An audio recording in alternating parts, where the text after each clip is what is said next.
Hello friends, good morning and welcome back to my channel. তো তোমরা সবাই কেমন আছো? আশা করছি তোমরা সবাই অনেক ভালো আছো বন্ধুরা, আর আমি অনেক ভালো আছি। তো আবার এক নতুন ব্লগে তোমাদের সকলকে জানাই অনেক অনেক স্বাগত। তো চলো, আজকের দিনটা শুরু করেছি কাজ বাজ দিয়ে। তো প্রথমে রান্নাঘর থেকে বড় জন্য রুটি ফুটি বানিয়ে বরকে খেতে দিয়েছে, অফিস চলে গেছে।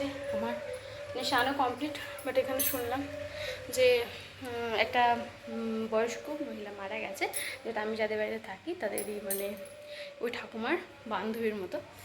তো চলো, তো তার জন্য একটু মনটা খারাপ হলো। তো তাই আর বাইরে সেরকমভাবে যাচ্ছি না, ভয় ভয় লাগে, আমার একা থাকি তো তাই। তো চলো, আমি এখন বিছানাটা একটু গোছাই, আর ওদিকে বর খেয়ে গেছে, টেবিলে এখন সব পড়ে আছে।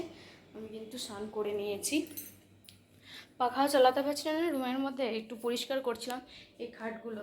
এই খাটটা দেখো, মানে একটু মুছামুছি করে রাখলাম যাতে ভালো লাগছে দেখতে। দেখতেই পাচ্ছ, এখন আমি বেডশিটটা চেঞ্জ করে দেবো। তো তাই ভাবলাম ক্যামেরাটা অন করা যাক এখন থেকে। তো চলো, তোমাদেরকে এখন থেকে সঙ্গে নিয়ে ভিডিওটা স্টার্ট করছি। তো তোমরা স্কিপ না করে পুরো ভিডিও দেখতে থাকো। চলো, তোমাদের জন্য খুব ইন্টারেস্টিং ভিডিও আসতে চলেছে আগে, তো তোমরা দেখতে থাকো। দেখো, তো আমি এখানে বিছানাটা বেডশিটটাকে চেঞ্জ করে নিই। এগুলো কিন্তু আমাদের যে বেডশিটগুলো কালারগুলো একটু চটে যায় ঠিকই, কিন্তু একদম পিওর সুতি, ঠিক আছে? এতে কিন্তু শুয়েও আরাম। তাই কিন্তু আমি অন্য কিছু পারি না। আমার কাছে কিন্তু রয়েছে বেডশিট, ঠিক আছে? তোমাদের সাথে আমি শেয়ার করেছি কিনা জানি না নতুন বেডশিটটা। তো বোধহয় করিনি, জানো। দেখতে হবে, যদি আমি এক্ষুনি রেখে আসলাম ওই বাড়িতে, মানে ওই রুমে আলমিরার মধ্যে। কেননা এই গরমের জন্য না, তো বর বললো যে এখন আর পাততে হবে না নতুনটা, গরমে তো কিছুদিন পর পরই চেঞ্জ করতে হচ্ছে, তাহলে বরং এটাই এখন থাক। আমি বলি যে ঠিক আছে, এটা তো ধোয়াই আছে, এটাই পেরে দেওয়া যাক। চলো পেরে নিই। আর আমাদের তো যেহেতু রাস্তার ধারেই বাড়ি, তো তাই কিন্তু সব সময় আওয়াজ হতে থাকে, জানো, মানে ঘ্যার ঘ্যার ঘ্যার ঘ্যার করে চলতেই থাকে গাড়ি। আর এখান থেকে সবজি, মানে সবজিওয়ালারা এসেই থাকে, হাঁক মারতেই থাকে। আর আমার বরের এদিকে জিনিসপত্র দেখো, সমস্ত কিছু, চার্জার, ল্যাপটপের চার্জার থেকে স্টার্ট করে। তো চলো, আমি এটা গুছিয়ে নিই, একদম ফাইনাল লুকে দেখা পাবো, নইলে কিন্তু অনেক অসুবিধা হয়ে যাবে।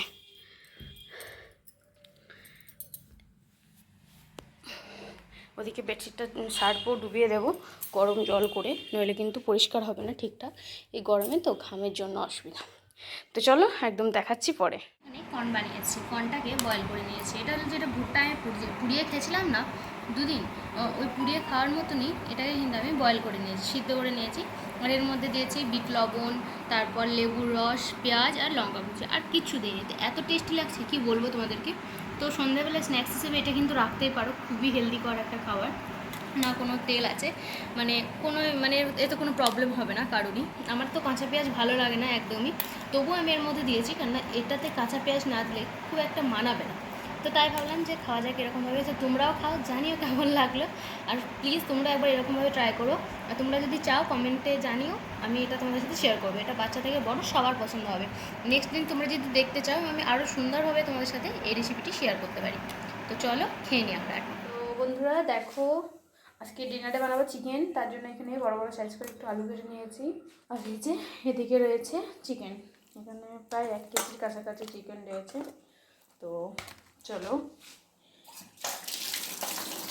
দেখতে পারবো। আর বেশি করে একটু আনা হয়েছে চিকেনটা, আমার যেহেতু মানে পরের দিনকে চিকেনটা দিয়ে মুড়ি খেতে খুব ভালো লাগে, তো বাড়ি থেকে মুড়িও আনা হয়েছে তাই।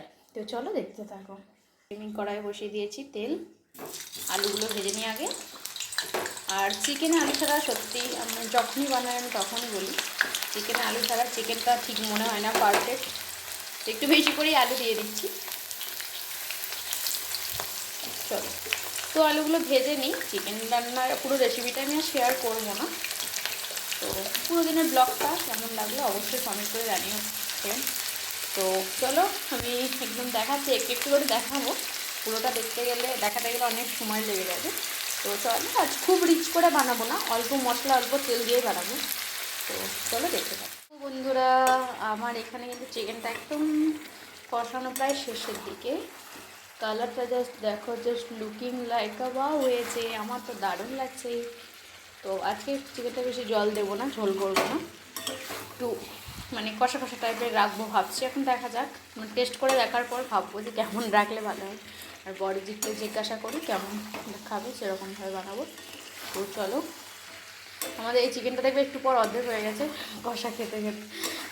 তো চিকেন কষা খেতে কিন্তু দারুণ লাগে, মানে এরকম গরম গরম রান্না হবে একদিন, খেতে খেতে টেস্টি লাগে খুব। তো চলো বানিয়ে নেওয়া যাক। আমি মাঝখানে একবার দেখিয়ে দিলাম কালারটা কেমন এসেছে, চলো পরে দেখাচ্ছে। হ্যাঁ